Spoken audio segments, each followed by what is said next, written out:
gusto kong sabihin ngayon, Mr. Chair, publicly, ikaw ang tanga. Congressman Abante, huwag dyan sa TRICOM. Gusto nila, doon sila makipagdebate doon sa mga vloggers o sa teritoryo nila kung saan sila may contempt powers. Itong mga vloggers na iba, ito ang mga tanga eh. So, tatanga-tanga. Ayaw nilang lumabas doon. Sabihin yung tanga. Sige, Congressman Abante, huwag dyan sa TRICOM. Magpa-interview ka, sabihin mong tanga. Ikaw ang tanga. Yung mga vloggers. Para pwede ka rin idemanda. Nagtatago kayo behind the cloak of parliamentary immunity. Gusto nila, doon sila makipagdebate doon sa mga vloggers o sa teritoryo nila kung saan sila may contempt powers. Ayaw nilang lumabas doon.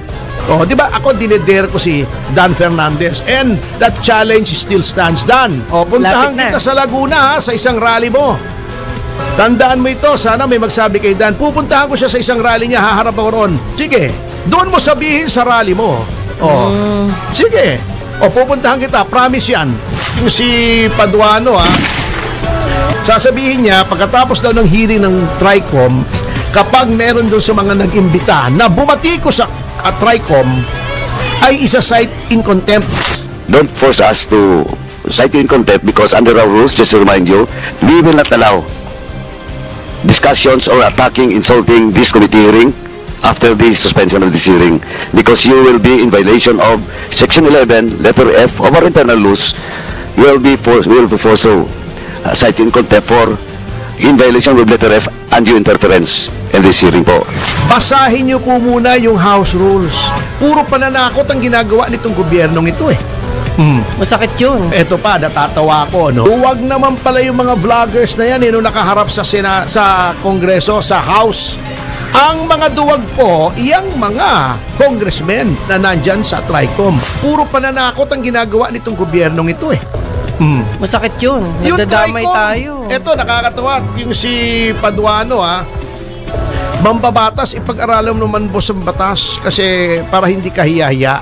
Sasabihin niya, pagkatapos daw ng hearing ng TRICOM, kapag meron doon sa mga nag-imbita na bumati ko sa TRICOM, ay isa-cite in contempt kahit nangyari yung pagbabatikos bago yung next hearing sa April 8 yata, kung di ako nagkakamali.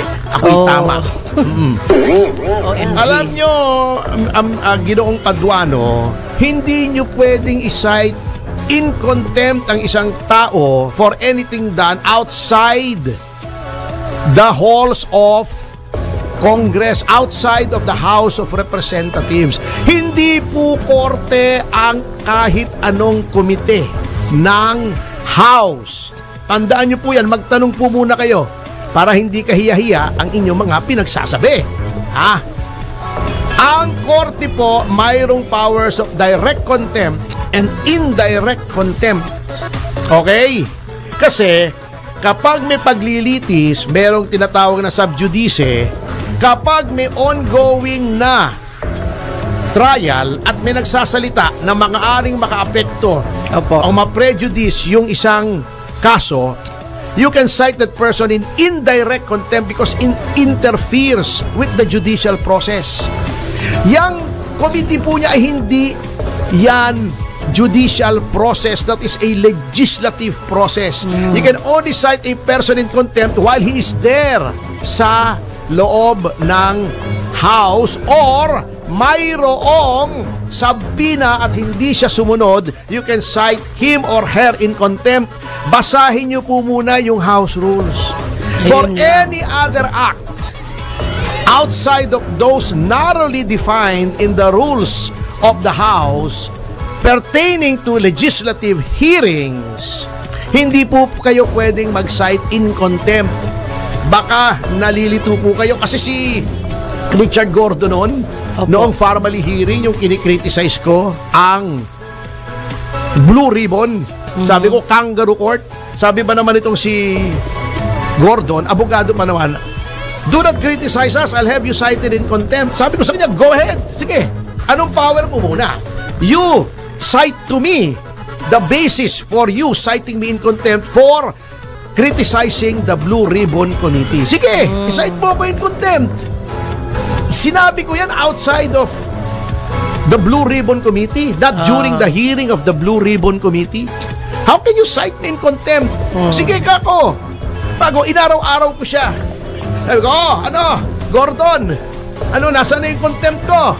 Siguro na himasmasan yung mama, nasabihan, boss, hindi natin pwede i-cite in contempt yan. Kasi, wala na sa hello, batas. mga pare ko, may constitution po tayo. Anong nakalagay sa constitution? No law shall be passed abridging the freedom of speech or of the press or of the right of the people to peaceably assemble for the redress of their grievances. Hindi nyo pwedeng sikilin ang freedom of speech in the guise of contempt. Panginoong Pero naman, attorney, alam mo yung batas, pero baka yung iba hindi alam ang batas. Yun yung conflict.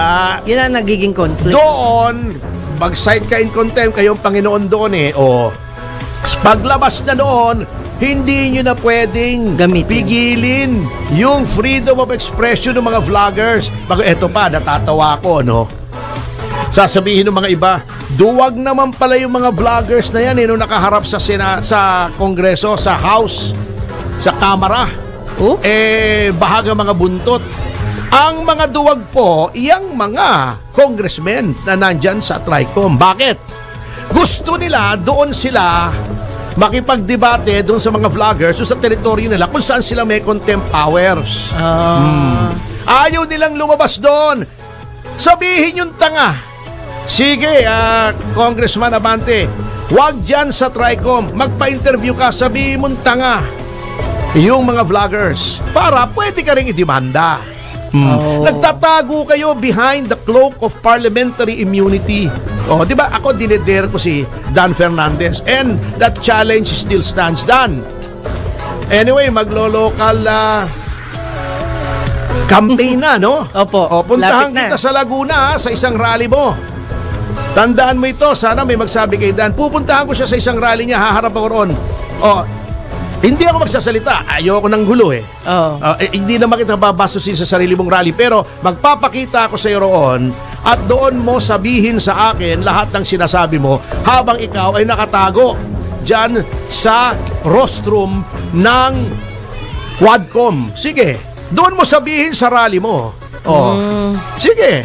Pupuntahan kita. Promise yan. Ang lapit lang naman ng Laguna puntahan kita sa rally mo kung saan magsasalita ka, pakikita ko sa'yo. Mahirap yun, attorney, kasi baka pagkaguluhan ka dun. Bakit naman ako pagkakaguluhan? Mas marami kang fans kesa sa kanya. Hindi naman. Alam mo, magandang lalaki yan. Kaya kita mo, kung napapansin mo, paring Dan, idol kita Alam mo kung paano mong malalaman? Nung artista siya. Hindi, kahit ngayon. Kita mo, pinapahaba ko na yung patilya ko. Ginagawa ko na siya. Dati, di ba, yung Italian cut gano'n. Talaga, sir. Pero nakikita ko si Dan Fernandez, maganda pala yung mahaba patilya. Pinapahaba ko yung patilya. Parang FPJ yun, di ba? Pastenga yung malapit na, malahati na. Si attorney, matagal pa yun.